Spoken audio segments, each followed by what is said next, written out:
What's going on, guys? This is Jalen here again from Blue Angels Gaming, and today I'm going to be bringing you guys a Town Hall 10 attack strategy. So I've had a lot of you guys asking me, can you please bring Town Hall 10 content, more Town Hall 10 content to the channel, and so I'm replying to you guys. So as I see it, BoWitch is in the top 3 attack strategies for Town Hall 10. You got the BoWitch, you got the Hogs, you got the Lava Loon.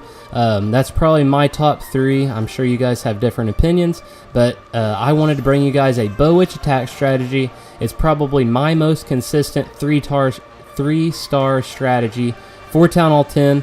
So we'll go ahead and jump right in. I'll walk you guys out how to scout bases, how to execute attacks, and how to see if you want to use BoWitch and if you should. So we'll go ahead and jump right in, and with this first base from the Elite, which is one of my clans that I cover for, they allow me to come in, record some of their content, and they have all kinds of Town Hall 10 and Town Hall 9 content. So this should be a pretty great attack by them. So they actually use a couple, or actually a few witches at each corner, followed with the wall wrecker between the witches. These witches create a little bit of a funnel for the rest of their bowlers, and the wall wrecker gets great efficiency out by getting through all these walls. So whenever scouting a base, something that I like to do, if you know that you're going to use a wall wrecker, is find out where you can get the most efficiency out of that wall wrecker.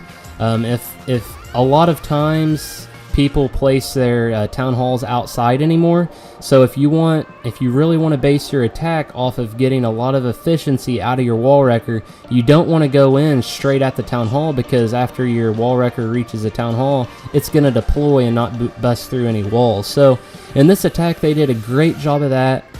He went in from the opposite side of the base and got in through 4 walls just with his wall wrecker, because it was going to go all the way through the base before it deployed or got destroyed. So great attack here. It shows how you want to go in from a base with your wall wrecker and how it can really help open up the base. So he did choose to take a jump spell here to get through a couple more compartments that the wall wrecker wasn't able to get through. It's pretty important to get through all the compartments, just because bowlers or witches aren't real strong to get through walls like Valkyries or something like that is. So if you don't think your wall wrecker will get through all the walls or enough walls, definitely take a jump to get through that last compartment. And the other spells I suggest to take are Rages and Hills. So here's a little bit of a different attack. This was done by Whiskey Taco, which is another clan that is allowing me to get content from their attacks. So they place a line of troops here. You see this a lot. You either see the little bit of funneling at the beginning, or just placing a line of witches and bowlers and hope that they go core, which a lot of times happens. So here, a lot of his bowlers went down that hallway and straight into the core of this base.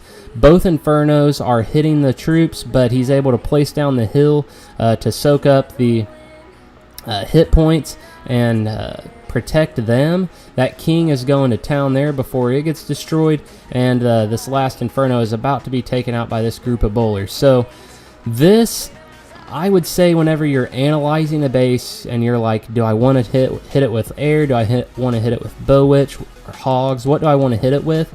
If you see a ring base like this one, if you see a lot of open space between walls, go with BoWitch 100%. I don't care what anybody says. If you ask me, these ring bases are not minor bases, they're BoWitch bases. So if you can get inside and allow them a lot of room to work, especially with their bowler effect of going from one building to the next, ring bases are perfect for this, and you can knock these bases out in just a couple minutes. So this was a great example of the ring base strategy, and I would say always go with BoWitch for these ring bases. And really the only time I would suggest to not, I mean, I've seen plenty of, I actually just made right before this a Town Hall 12 BoWitch attack strategy guide, and there's plenty of layouts there where with a lot of wall compartments, and they still pull out the 3 stars. So I'm not saying that those bases aren't 3-starable with BoWitch, or that you shouldn't consider using BoWitch with those strategies or with those base layouts, but definitely if you see a ring base, definitely highly consider BoWitch. So on this next attack, I'll talk you guys what you should target what you should go for in the beginning of your attack, and where you should go in. So obviously at Town Hall 10, your two main priorities are both the Inferno Towers and either the Queen or the Clan Castle troops, depending on the attack strategy. That's really your main components that you want to knock out with your attack as early as possible. So here, he's able to get that wall wrecker straight in through that compartment. He opens up 3 compartments with just that one hit of that wall wrecker. Now it's going straight into the other compartment, and it's actually going, he does place a jump there, I believe. Maybe that was a hill spell. But that wall wrecker actually gets through all the way to that core compartment before anything can destroy it. The single Infernos are still alive, but these bowlers are going to knock it out pretty soon. He has all kinds of bowlers, and these bowlers are crazy in rage spells. So if you think you're going to go into a BoWitch attack without any rage spells, don't use BoWitch, because to me, rage spells are necessary with bowlers. They just aren't as powerful. They die too quickly. You want to rush this attack. So as soon as they get inside, you just want to plow through the base as fastly as possible. You don't want to take a bunch of freezes. You just want to get through the compartments if you need a jump spell, wall wrecker, etc. And you want to rage those suckers all the way through the attack and knock it out as quickly as possible. So another spell that's very important is the heal spell, especially at Town Hall 10 without that warden.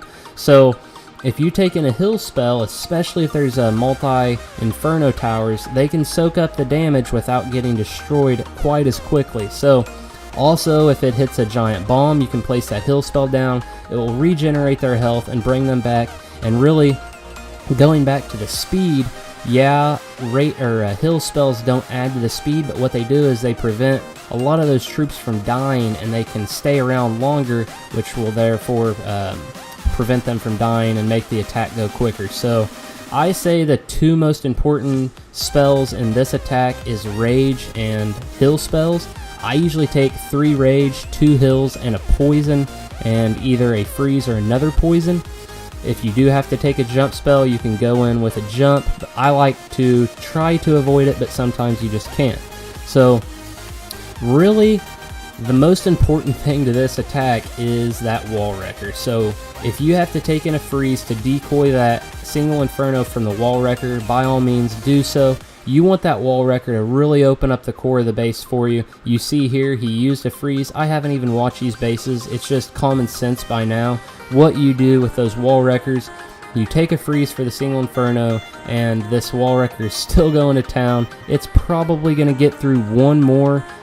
Yeah, it's going to get through one more. Oh, dang near. So it almost got through that extra layer of walls, and at that point, it opened up a huge portion of the base. He placed his jump spell down, which I'm guessing he wanted to actually use up one more compartment by that bomb tower, but it's still going to get the job done, especially since there's not very many important defenses there in that next layer. And he really gets through this base, guys, without having to break through any walls until this point with this queen targeting that wall right now. And it doesn't really hurt him because the only thing that's targeting that queen is the archer tower, or I should say could target the queen. It wasn't even targeting her. So great attack, great utilization of the wall wrecker, and this goes back to my point. You want to analyze the base and go in from a side that can maximize the efficiency of that wall wrecker. So you see here, the town hall was on the opposite end of the base. This allows for the wall wrecker to travel from one side of the base to the other before it deploys or before it gets destroyed. If he would have went in from 12 to 3, it would have got to the town hall fairly quickly. It would have deployed, and you really wouldn't have got anything out of your wall wrecker. Yeah, you would have got the clan castle troops, but that's not your wall wrecker. So I always suggest to go in from the opposite side of the base, or at least as far away as possible. So here is our last attack for this attack strategy. And in this attack, I'm going to suggest what you really want to knock out in this attack early. So, like I said before, you want to target those Inferno Towers. You want to avoid the single Inferno Towers from your wall wrecker. If you can knock out the Queen is always a great thing to knock out just because it can do all kinds of damage to any troop. So, if you can prevent her from getting a little group of your bowlers and destroying that, she will destroy them pretty quickly if they're over by themselves. But what I suggest is doing like he did, place a rage next to that queen, followed with a hill spell, and it'll knock her out pretty quickly. A group of bowlers can knock a queen out in just a couple milliseconds. So he does place that rage there on that expo compartment, which will get him into 1, 2, 3, 4, 5 different compartments. Great efficiency out of that jump spell. And really, before this attack ends, I'm going to point out a couple things. You want rages, you want hill spells, you want to open up the base because BoWitch cannot knock through walls like Valkyries or certain troops can. So you want to open up the base. You want to preserve your queen. If you can keep that queen walk like in this attack until the end, you're golden. So watch this attack. If it wasn't for this queen still being alive, this attack's over. So he is going to have to use her ability, knocks out three defenses in like 2 or 3 seconds tops, and if it wasn't for her, this attack would have been long gone by now. So this is actually still going to be a very close attack, but with that preserved queen walk, he was able to get the job done. So great attack there by Ready Blood. And this concludes this attack strategy guide. If you guys have any questions, leave them in the comments. I am very, very familiar with BoWitch. It's been my go-to strategy on my Town Hall 10, Town Hall 11, and Town Hall 12 account for years. Ever since the bowler came out, I've been using it. So I have it pretty well mastered. If you guys have any questions, let me know.